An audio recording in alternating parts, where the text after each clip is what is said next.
قرآن میں تقریباً 94 مرتبہ نماز کا ذکر ہے.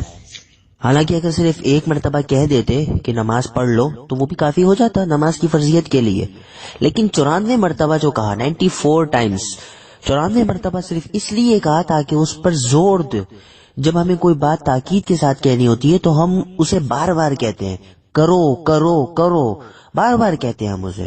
نماز کی اہمیت کو بتلانے کے لیے 94 مرتبہ اس کا ذکر کیا. چنانچہ ایمان کے ساتھ نماز کا ذکر فرمایا، الذین یؤمنون بالغیب ویقیمون الصلاۃ. دنیاوی معاملات کے ساتھ نماز کا ذکر فرمایا، فاذا قضیت الصلاۃ فانتشروا فی الارض. توبہ کے ساتھ نماز کا ذکر فرمایا، فان تابوا واقاموا الصلاۃ.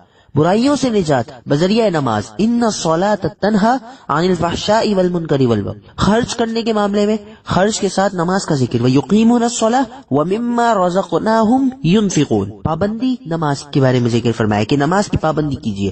الذین هم علی صلاتہم دائمون، یہ مومنین کے صفات ہیں. قربانی کے ساتھ نماز کا ذکر فرمایا، فصل لربک وانحر. صبر اور استعانت کے ساتھ نماز کا ذکر فرمایا، واستعینوا بالصبر والصلاۃ. تلاوت کلام اللہ اور نماز، یعنی قرآن کی تلاوت کیجئے اور نماز پڑھیے. الذین یتلون کتاب